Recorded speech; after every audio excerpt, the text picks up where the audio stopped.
All right, we're going to go ahead and get started here. Welcome to week 3. Semesters go by fast. Hope everyone had a good holiday weekend and they're getting back into the swing of things here. Our agenda for today is, first of all, if anyone had any questions from last week, really all you guys have had to do is check in 1 and check in 2. So pretty easy so far. Everyone good? I loved seeing everyone's buddy pictures. Today we're going to go over interpersonal and group communication, and then we're going to do another Zoom breakout, and then at the end we'll go through check-ins, discussions, and assignments.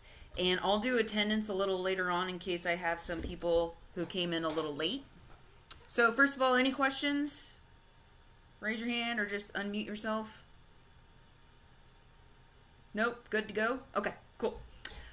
So interpersonal and group communication for today.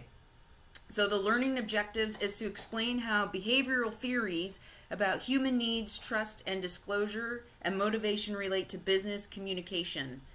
Describe the role of nonverbal messages in communication, because there are a lot of nonverbal messages.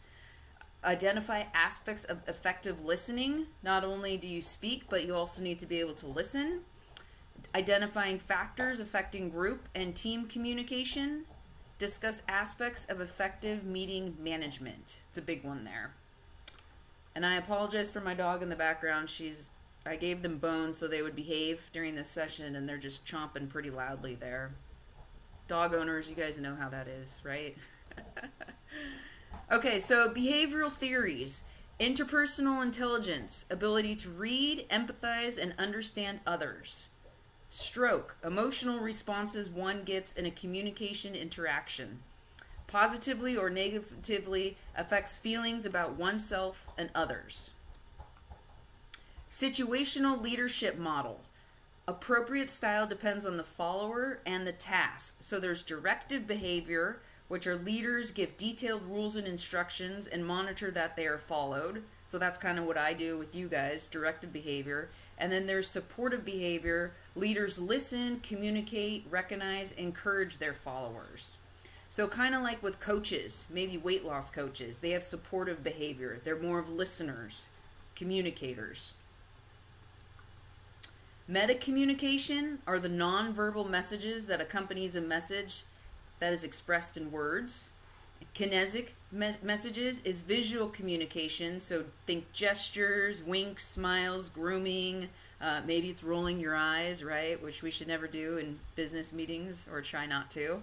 Vocal communication, intonation, projection, and resonance of the voice. So some characteristics of nonverbal communication: it's unavoidable, right? Sometimes you accidentally roll your eyes, or you might like wink or smile or do something funny that you didn't mean to. Holds different meanings for different people. Varies between and within cultures. Intentional or unintentional. Can contradict a verbal message. Receives more attention. Provides clues about the sender's background and motives. Influenced by the surrounding circumstances. And it can also be beneficial or harmful. So think positive and negative.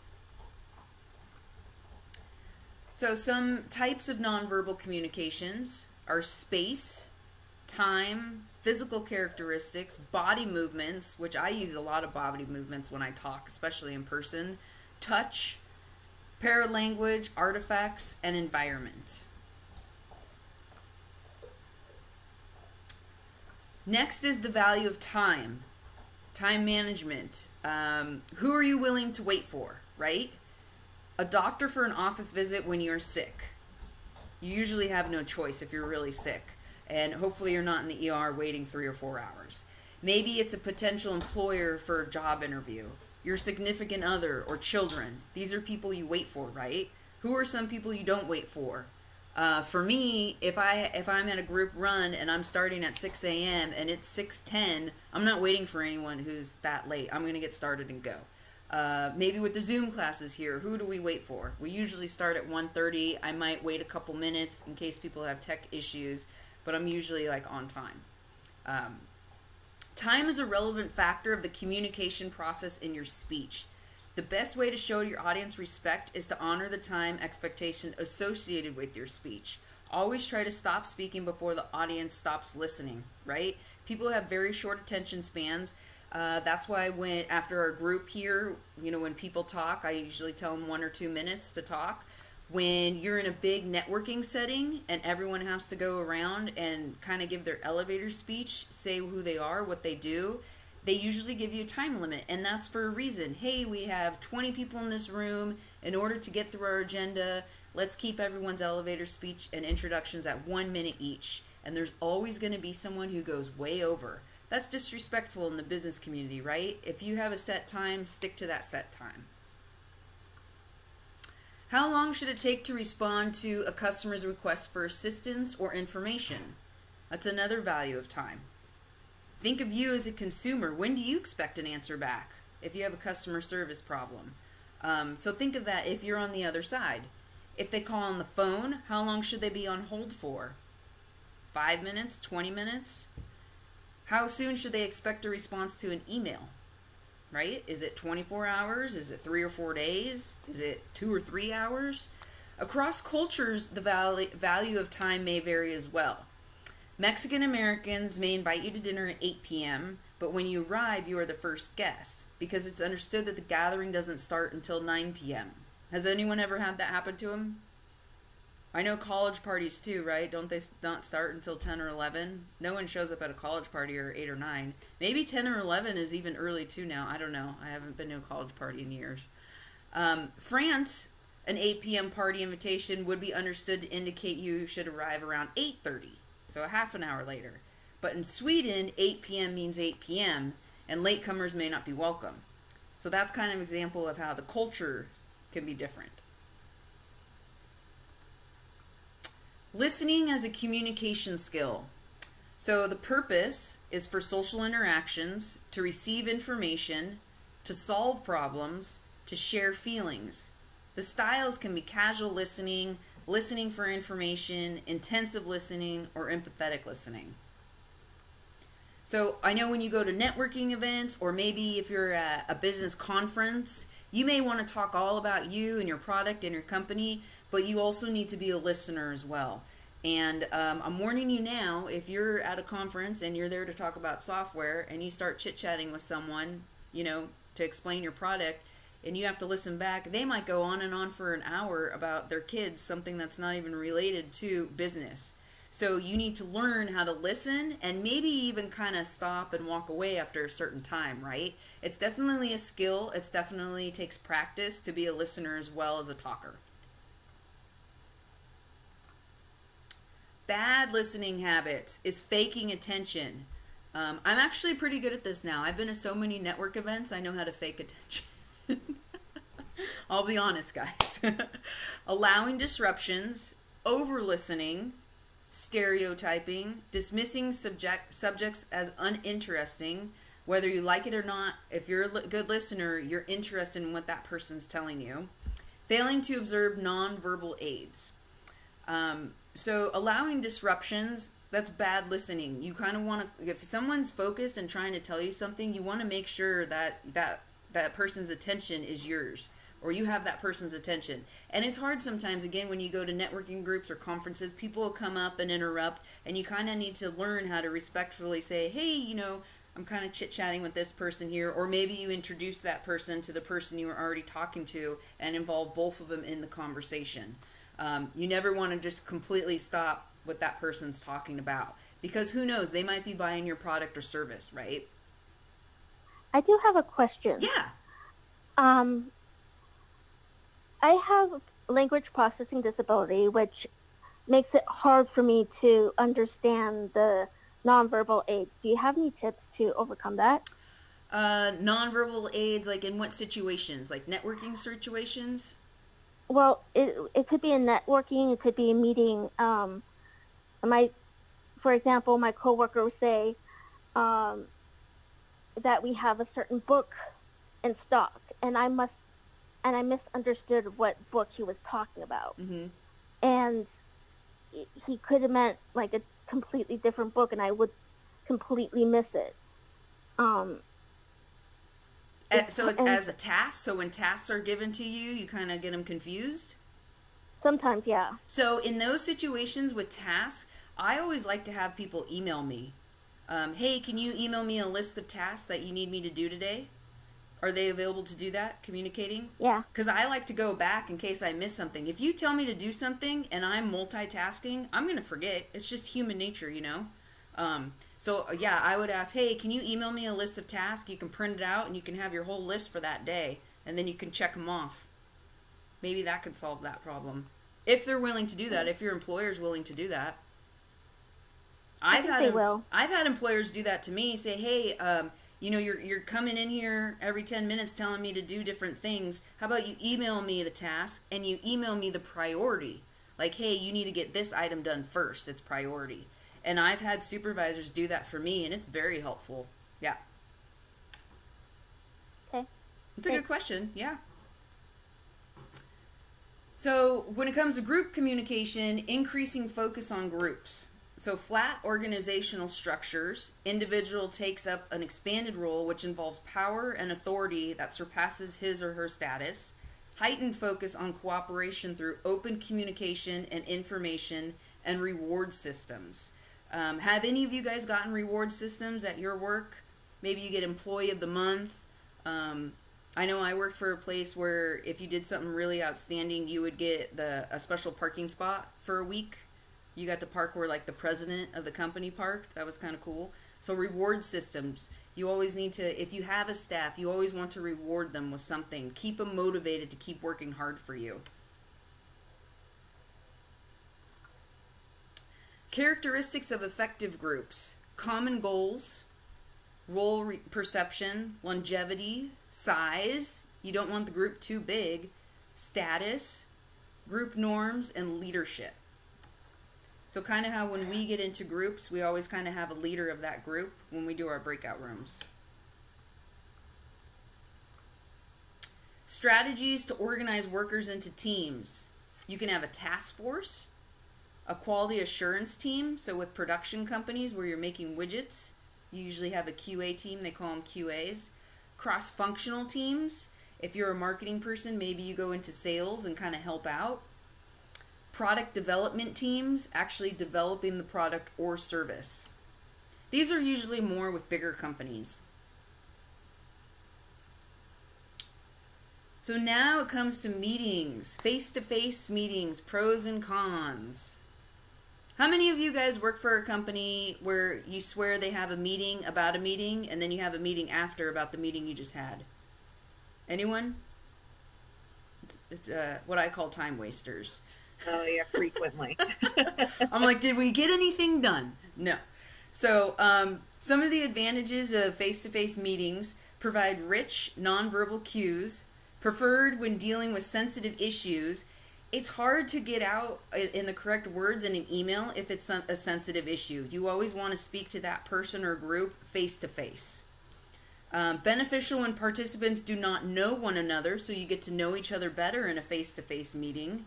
Used when participants are at the same place and at the same time. So corporate companies or bigger companies. Establish group rapport, so you get to know your coworkers a little bit better. You can collaborate with each other better. Maybe you come up with more creative ideas better. Some of the disadvantages are logistical issues such as scheduling and distances. So if you work with a company that have a lot of account representatives or a lot of sales reps, maybe they're all over the US or all over California. So the logistics of getting them all into one meeting may be very difficult, usually because the company has to pay for their travel expenses. Sometimes companies will do like a quarterly thing where they get everyone, they pay for everyone's travel so that it's an in-person meeting and it just happens quarterly. Or maybe you do more Zoom calls, right? Other disadvantages may be dominated by aggressively vocal or high status members. So if you're in a group of 10 and you have a very aggressive person who's assertive as well, that person may just talk, whereas someone who's a little shyer and quieter, they might feel intimidated by that person, maybe intimidated by their boldness, intimidated by their status if they're like a director level or a vice president, and they may keep their ideas inside and not share them with the group. It also may take longer than needed. So a lot of companies, if they're not organized, if they don't have an agenda, you're going to have a meeting for an hour, 2 hours, you're going to lollygag, you don't stay on track, you have side conversations, then later you have another meeting which you feel like you just talked about the same thing you just talked about, but nothing gets done because no one's writing anything down, or there's no action items that have actually happened, and then you might have another meeting later. So there in your 8-hour day, you might spend 4 hours on worthless meetings and you're not getting your actual work done, and now you're behind or you have to work overtime. So those are some disadvantages and advantages of face-to-face meetings. Electronic pros and cons. Oh, well, let me go back here. So I kind of gave examples, face-to-face pros and con meetings when it's like when you work for a business or a big setting. But some of you guys might be self-employed, right? Or maybe you're going to go the entrepreneur route. So those face-to-face meetings, you might meet with a possible client, and they could you could be thinking, oh my gosh, like I have a coffee meeting with this possible client.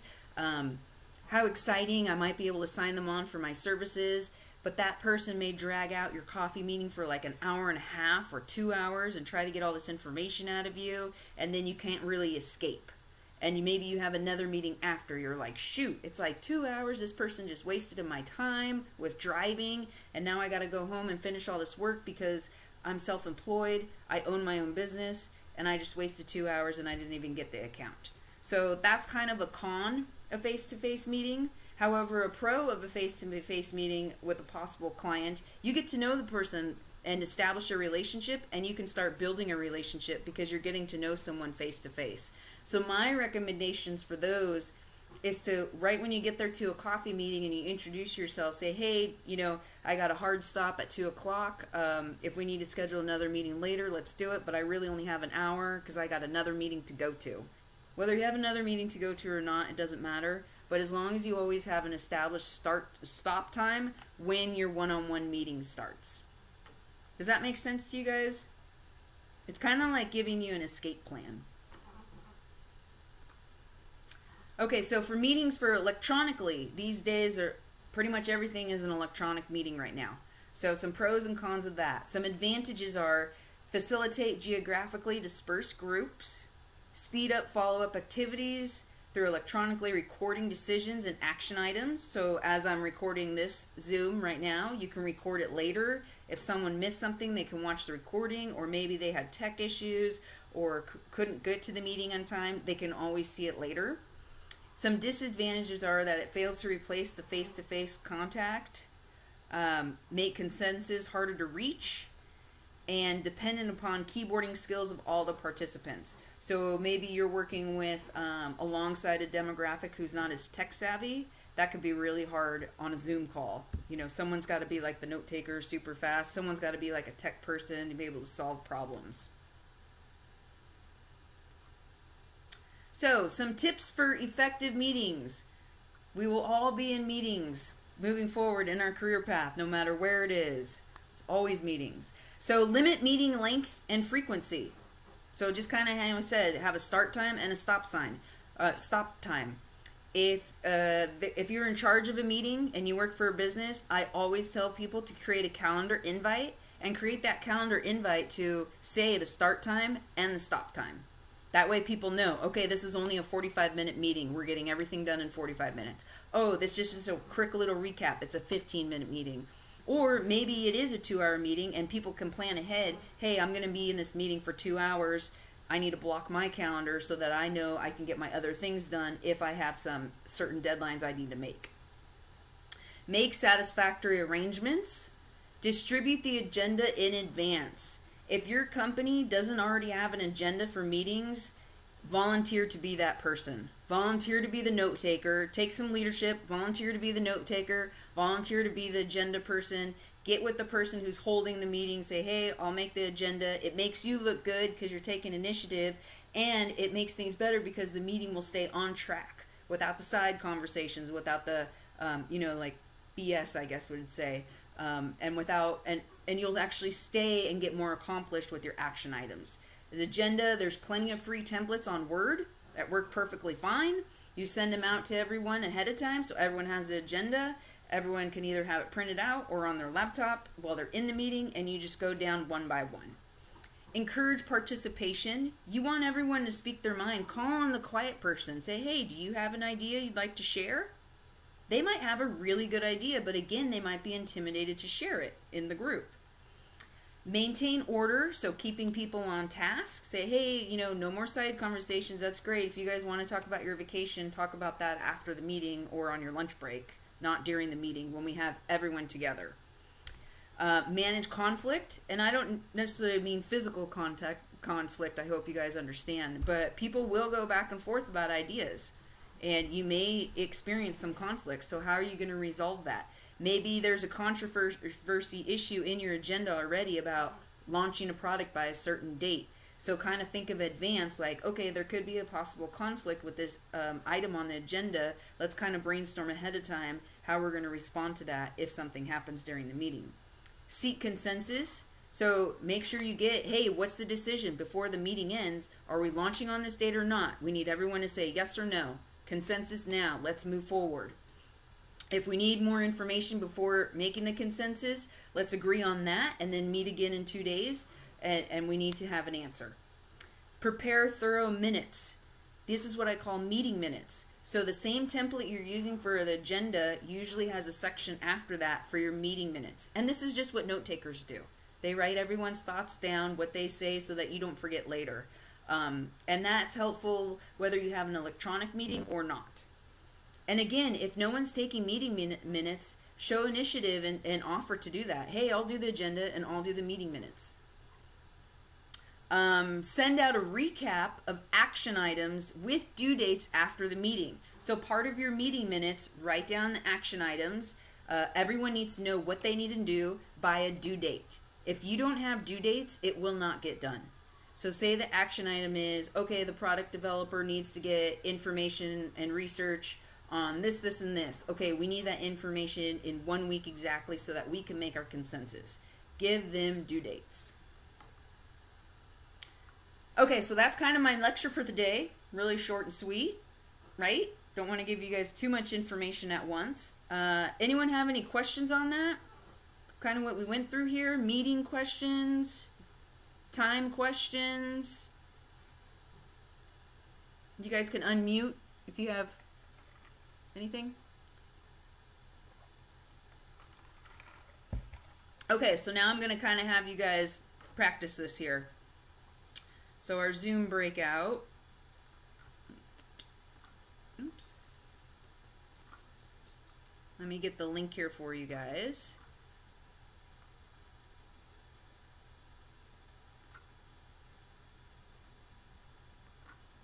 Oops.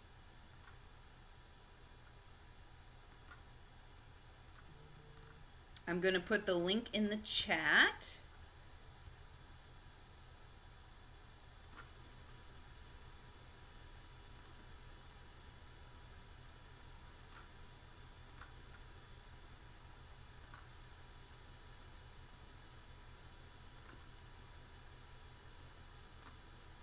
Okay, so it's kind of going to be the same thing where you guys are going to get into groups and do the Google Doc here. Introduce each other. Introduce yourselves, get to know each other a little bit, do a little bit of networking. Identify who the leader, presenter, and note taker are for the group. The note taker will put in all the student names, remember first and last name, and then the leader will kind of lead the discussion. So here is the question discussion for today's session. What kind of value do you have for time, and what is truly important to you? Make a list of what you spend your time on and what you value most. Do the lists match, or are they completely off? Are you spending time on what is truly important to you? Relationships take time, and if you want them to succeed in a personal or business context, you have to make them a priority. Share your findings with your group members.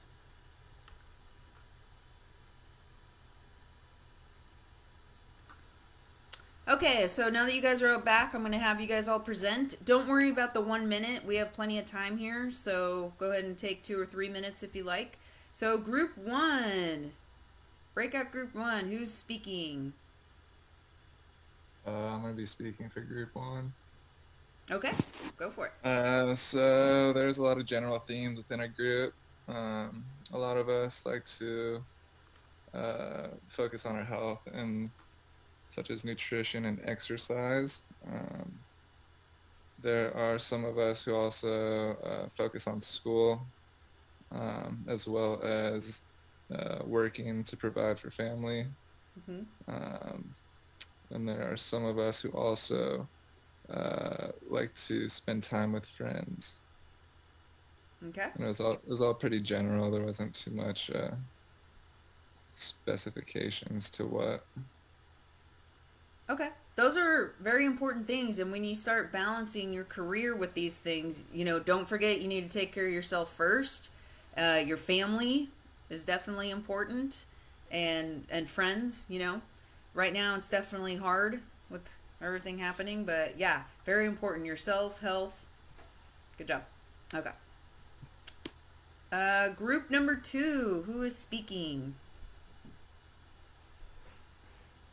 Me. Hi. So we talked about kind of the same things. A lot of us valued, we all spend time on work and school and self-care kind of stuff, like things that you do for yourself, as well as family time and more similar themes. We actually had a pretty even split down the group, which I thought was interesting, where about half of us really valued our alone time and things that we do for ourselves. And then the other half really valued family and friends, which I thought was really interesting. But it was on everybody's list, which I liked a lot. Okay. Yeah, alone time. I need more of that, definitely. I'm always being bothered. Okay, group number 3. You're up. Hey everyone. So yeah, basically group 3, we had some pretty common themes. We all like spending time doing the things that we like, working time with our family. We had 2 people in our group actually serve in the Marines, so thank you to them. One of them, and then we also discussed time management a lot during our discussion. And one person, Jeremy, was actually managing his time very well. He was at work and currently is still working on this class, so props to him. Then another person in our group has 2 kids, so he said the time management is something incredibly difficult, and how a lot of his focus goes to his kids. Mm-hmm. That was pretty cool to hear. And yeah, not pretty basic stuff. To everything that we like is almost all the same these days, because there's not much stuff that we can do outside of the house. Yeah, definitely. Wow, so Jeremy's at work right now. Whew. It's a tough one. Okay, group number 4. All right, I'm Vaughn. I'm going to be speaking for our group. So, going down the list, everyone in our group prioritizes school, work, and family as the most important part of our time. And so we spend a lot of our time working on school and work so that we can improve our lives. And when we finish school, we create more time for ourselves, because we really only have to focus on work. And valuing time with our family and friends is important, because we get to spend time with them, and those friends and family develop who we are as a person, and they help get our priorities in line. And so, yeah, I stated that I find school and work the most valuable, because if I didn't focus on school, then I wouldn't be able to get the job that I wanted. Mm-hmm. And Marco said he prioritizes family as first in his life. He has a wife and kids, and they help him maintain his happiness. And but he definitely splits priorities between everything that he has in life, like school and work. So he definitely values all the time that he has. Gabby spends time bouncing between family, work, and friends, and she values making the time work between everyone. Christian, same thing as the rest of our group. And then Boris, he is far from his family, so he really values school and work. School during the day, work at night. And then Aaron values family and relationships, but of coursework because he works 50 to 60 hours a week. So he's trying to make more time for school, and he wants to work on maintaining or improving on maintaining time with friends. And he likes to value the time in the morning that he gets to work out.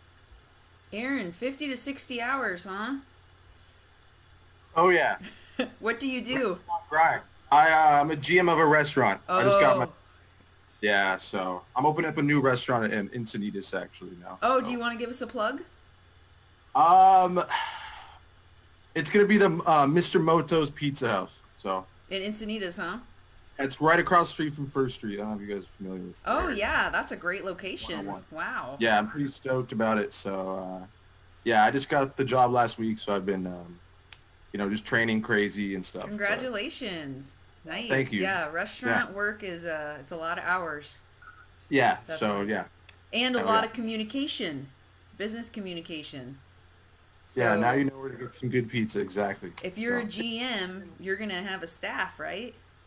I will. Yeah. Yep. So, if you guys need jobs, I'll be hiring in the next month or so. If you guys got experience. See, so. and this is why we network, everyone. Now you guys Exactly. we all know a GM for an up and coming restaurant. So if someone needs a job, and Aaron, you can practice your communication skills with your team, right? Absolutely. And organizing meetings and all that And, fun and stuff. having meetings about meetings about meetings. Yep. Exactly. All right, great. Breakout room number 5. All right.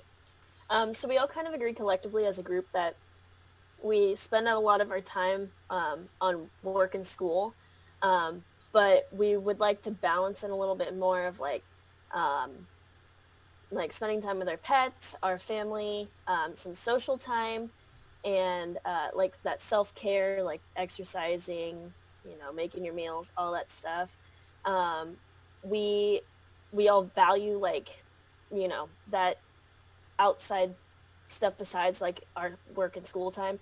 We definitely are spending most of our time at work and school, especially with the virus. We all kind of agreed that like it's almost your like work-life balance has almost become like merged together at this point. Very good observation. Because you wake up, you go to work, and you're kind of on work. And we talked about boundaries of like making sure that your work time doesn't go into your personal time, but also how to balance like school when you're spending all your time on work. Yeah, definitely. And especially those who are working at home, it's hard to, they're definitely merging. Definitely.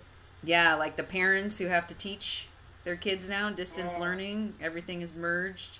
You got your teaching, your school, your home, and your work. Yep, it's pretty difficult. Okay, so we have a little bit of time here. I'm going to put you into breakout rooms again, and I'm going to have you guys discuss 1 or 2 challenges each of you face right now in groups. It could be a business group, a work group, or business group, or a personal group, or a school group, and kind of just discuss what the challenge is and how you're going to make it better moving forward. So maybe you have a person who's always a conflict, or like someone mentioned before, when you're getting tasks given to you as a supervisor, you kind of forget those tasks because you're getting told so many. So what would be a solution? So I'm going to give you guys a few minutes in your groups, talk about a couple challenges, and talk about a couple solutions. Maybe someone in your group has a solution for one of your challenges that you're facing right now. Does that make sense? Okay, great. Okay, so... Okay, group 1. Same speaker. What's a challenge and a solution you guys discussed? One of our group members, she works she works online, and so she's having to learn a new software. And through her experience, it has been there's been challenges. So she's been having to go online to like YouTube or something to find tutorials to figure out how to maneuver throughout the program. Okay, but how is that a group challenge? Like working in a group? Okay, group challenge. We were talking about the differences between online school and in class. Okay, yep, great example. So what'd you guys discuss on that one?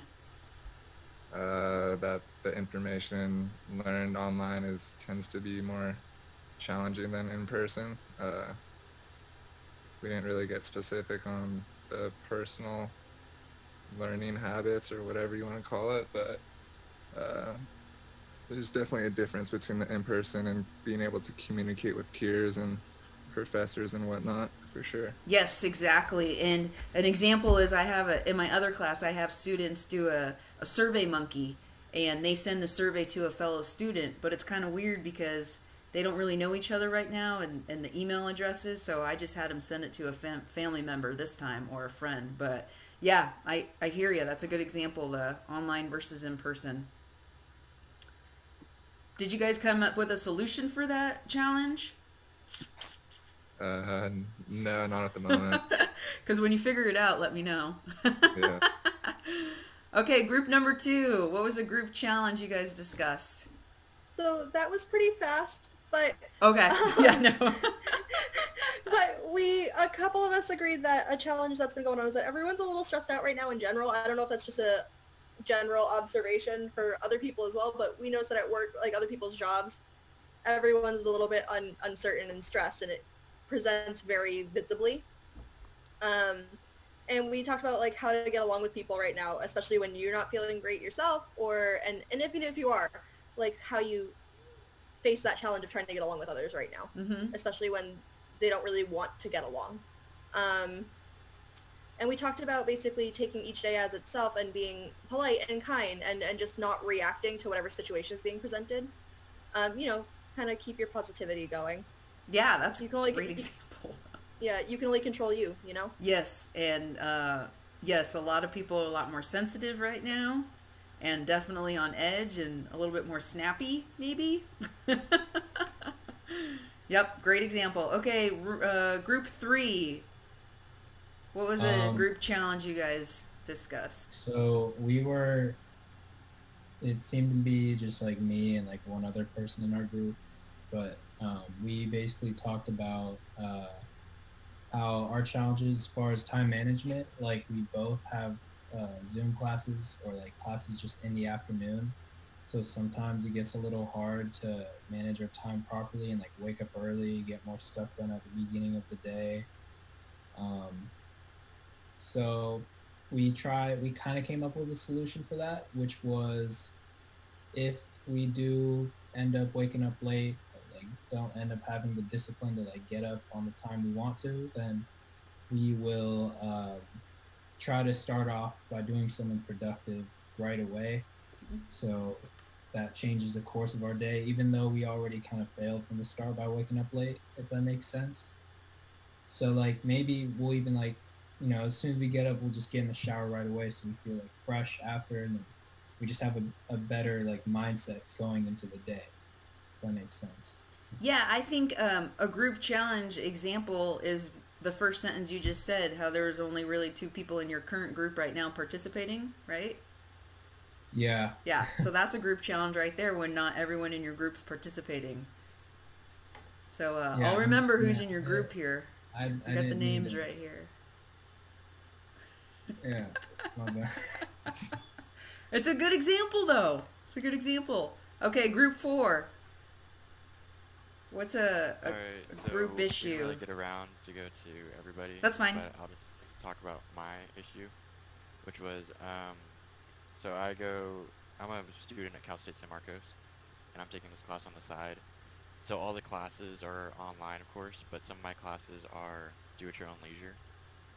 And so my problem was having trouble finding due dates for certain classes, like especially the ones that are do-at-your-own-leisure, because you don't have a teacher specifically telling you when something is due. And so I had assumed that all my assignments were due on a Sunday night. And so I was doing them on Sunday, and it turned out they were due previous in the week. And so that was my huge dilemma. I got that sorted out. But one thing that Marco helped me with a solution is just making a note of all the dates and all the due dates that are due at certain times, which is something I've been doing as well. So that was problem and solution. Yeah. Also, if you have Google Calendar, you can sync up your Google Calendar to your phone for the iPhone people out there. I don't know if it's on Samsung too, but just having those due dates on your calendar as well, so they kind of pop up at you. Yeah, I'm sure that's kind of tough because I know with me as a professor, I have the majority of my stuff's due on Friday nights so that I have Saturday and Sunday for anyone that happens to turn anything late, and then I can grade everything at once. But then some teachers have everything due Sunday nights. Yeah. Group number 5. What was a group challenge? So we kind of discussed our like work challenges that we've been facing. I said communication has been a little bit more difficult since I started working from home because I'm not face to face with my bosses anymore. And I was explaining how they're already kind of poor communicators at sometimes, and I kind of have to micromanage them, which they tell me to do. But you know, it's become a little bit more difficult to communicate with them via email or just like short phone calls, and making sure that like if I have a question that comes up, because I'm like the front end of everything, if I have a question that comes up from a customer that's a little more urgent, just we can put like the solution, like, you know, giving them like a time frame, so that they know, like, if you can't get the answer right away, they know to hear from you later that night or in the morning. Okay. We also talked about our bosses being late to like meetings and stuff every time, and how that drives us insane. And we didn't really have a solution for it, because we're like, well, it's you know, that's our boss's business. That's a tough one. Yeah. So that is a tough one because it's such poor leadership on them. But what are you gonna do? You know. Exactly. I've worked with a couple of those before too, or when they just forget and you're like all in the room, you're like, okay, hey, did you forget we had a meeting today? Like, you're the one who called the meeting. Yep. Exactly. Can you guys tell my thing about meetings? All right, good job. That was a good example right there. Okay, so that's